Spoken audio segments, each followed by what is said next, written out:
वसमत तालुक्यातील डोनवाडा गावातील मारुती कुरुडे या नावाच्या विद्यार्थ्याने जे आहे ते ई बाईक बनवली आहे. अशा झोपडीमध्ये राहणाऱ्या याच युवकाने जे आहे ते एक म्हणजे टाकाऊ वस्तूपासून भंगार वस्तूपासून ई बाईक बनवलेली आहे. जवळपास त्यांनी जे आहे ते टायर असतील, शॉकअप असतील, अशा विविध वस्तूंचा जे काही टाकाऊ वस्तू होता त्याचा वापर करून ही ई बाईक बनवली आहे. आपण जर बघितलं तर परिस्थिती एवढी हलाखीची आहे की राहायला घर सुद्धा नाही, झोपडा आहे आणि याच झोपडीमध्ये तो जो आहे तो वेगवेगळे आपले प्रयोग जो आहे तो बनवत होतो आणि त्याचे प्रयोग अनेक सक्सेस होतात. ही जी ई बाईक आहे, आपण जर चित्रात बघितलं तर ही बाईक आता सुसाट धावते आणि हीच बाईक बनवणारा जो आहे तो हा मारुती कुरुडे आहे. यानंच ही ती बाईक बनवलेली आहे. विविध वस्तूचं टाकाऊ वस्तूपासून ही बाईक बनवली आहे. नेमकं बाईक बनवण्याचा संकल्प काय होता त्याचा आणि त्यांनी काय काय वस्तू वापरल्या आणि त्याला खर्च किती आला हे सगळं आपण जाणून घेणार आहोत मारुतीकडून. खरं तर मारुती, तू झोपडीमध्ये शेतामध्ये दिसतोस, नेमका काय संकल्प होता तुझा आणि तू कितवी मध्ये शिकतो हे सांग प्रथम. माझं नाव आहे मारुती विक्रम कुरुडे, राहणार दोनवडा तालुका वसमत जिल्हा हिंगोली. माझं शिक्षण कळमदुरी शिवरामजी मोदी सैनिक शाळामध्ये झालेलं म्हणजे चालू आहे. मी आता 11वीला आहे. बरं, तुझे आई वडील काय करतात, आई काय करते, वडील काय करतात आणि हे सगळं कसं सुचलं तुला करायचं? गाडी ई बाईक बनवली ते सुचलं कसं? नेमकं आई वडिलांनी मदत केली, काय केली, आई वडील काय करतात सगळं सांगा. माझ्या आई करते शेती. माझे वडील वारले तर या 10 वर्ष होतात.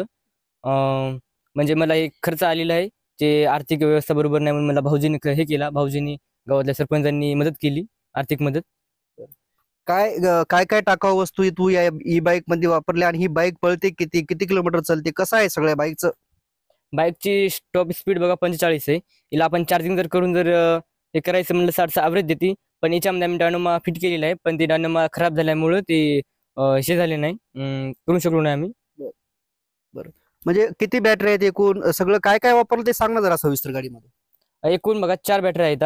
2 बॅटऱ्या आहेत ते गती म्हणजे हे घेणार, धावण्यासाठी हे करणारा, आणि ज्या 2 आहेत ते चार्ज होणार आणि चार्ज झालेल्या बॅटरी धावण्यासाठी मदत करणार, मदत केलेल्या बॅटरी ती चार्ज होणार. बरं, ऑटोमॅटिक चार्ज होणार. हा. बरं, बाकी काय याला लाईट वगैरे, सेन्सर वगैरे काय सगळं कसं आहे सगळं? याच्यामध्ये एकूण 27 सेन्सर आहेत. जसे की हे होणार रिव्हर्स गिअर आहे. पुन्हा आपल्या मोबाईलवरून जीपीएस ट्रॅकर आपण करू शकतो. पुन्हा याच्यानं काय जे प्रॉब्लेम आले ते मीटरवर सांगू शकते आपल्याला सर्व. म्हणजे इला जर आपण जर सुपर बाईक म्हणलं तरी बी आपल्याला हे. बरं, सुपर बाईक म्हणता येईल ना? Right sir. बरं, अजून काय तुला याच्यामध्ये मॉडिफाय करायचं? अजून याच्यामध्ये खूप सेन्सर लावायचे तर, कारण आता तुम्ही बघितलं असाल की म्हणजे चालती गाडीमध्ये आपण ब्लास्ट होऊ शकतो. इलेक्ट्रिकमध्ये इंजनची बाईक असेल तरी ती ऑक्सिजन होऊ शकतो, कारण याच्यामध्ये विदाउट पासिंगचे जास्त रनिंग घेणार नाही. रनिंग घेतले तरी उदाहरणामध्ये पुढून कोणती गाडी आहे ते ऑटोमॅटिक मध्ये थांबण्याची हे होणार. बरं, याच्यात आता किती 27 सेन्सर आहेत म्हणला, नेमके सेन्सर काय काम करतात, मोजक्यात महत्वाचे सेन्सर कोणते आहेत? मोजके म्हणलं तर आता उन्हाळ्यामध्ये आपली बॅटरी गरम होती, राईट. तर गरम झाल्यामुळे की आपली खूप अशा गाड्या आहेत जे ब्लास्ट होतात. पण उन्हाळ्यामध्ये गाडी थंड होण्याचं काम करते आणि हिमाचल प्रदेशमध्ये याच्यामध्ये थंड झालेली बॅटरी गरम होण्याचे काम करतात सेन्सर. बरं, किती वॅटच्या बॅटरी आहेत हे सगळ्या? एक बॅटरी आहे 12 वोल्ट 4.6 एम्पियरची. किती याचं वजन किती आहे? तू कुठल्या कुठल्या लोखंडाचा याच्यामध्ये वापर केला, काय नेमकं? याच्यामध्ये वेंगल आहे बघा, लोखंडी वेंगल, जे आपण ट्रॉलीला याला वापर करतो, कारण ही मजबूत गाडी आहे. कारण टाकलेली याच्यापासून आम्ही टिकाऊ वस्तू केलेली भंगारपासून. किती किलो वेट असेल अंदाजे 30-40 असेल. 40 किलो. बरं, टायर पण तू टाकावं दिसतात, कसलं हे कुठून आणलं सगळं, कसं उपलब्ध केलं तू? असंच भंगार याच्यामधून म्हणजे टाकून दिलेले, त्याला आम्ही हे केले रिप्ले. तू कुठले कुठले या अगोदर प्रयोग बनवले आहेत? पहिले आम्ही एक रोबोट बनवला होता, पण ते आर्थिक व्यवस्थेमुळे ते आम्हाला बनवू शकला नाही. नंतर बाईक बनवली होती. ती बाईक हे झाली नाही, म्हणजे गती घेताना ती थोडं प्रॉब्लेम राहिला म्हणून ती सोडून दिली, म्हणून याच्यावर काम केलं, ती सक्सेस झाली. तुला आता नेमकं काय हवं, कुणाकडून काय मदत हवी का, किंवा मग तुला अजून काय काय बनवायचं याच्यामध्ये, तुझ्या मनात संकल्पना काय काय आहेत?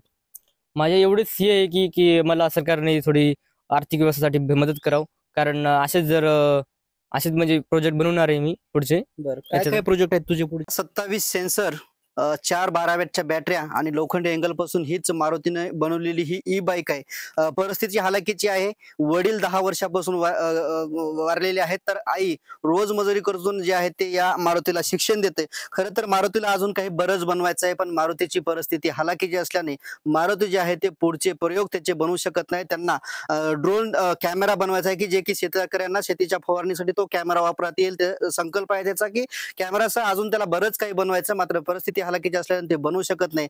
त्याला जे आहे ते आता आर्थिक मदतीची गरज आहे. आपण जर बघितलं तर मी आता डोनवाडा गावामध्ये आलो आहे. खरं तर गावाला रस्ताही नसताना एवढा होतकरू आणि हुशार विद्यार्थी या गावामध्ये असल्याचं आपल्याला पाहायला मिळतं. खरंच या विद्यार्थ्याला आर्थिक मदत करून जे प्रेक्षकाला पुढचे प्रयोग बनवण्यासाठी प्रोत्साहन द्यावं हीच अपेक्षा. कॅमेरामॅन ज्ञानेश्वर वानखेडेसह मी रमेश शेंडके, TV9 मराठी, डोनवाडा, हिंगोली.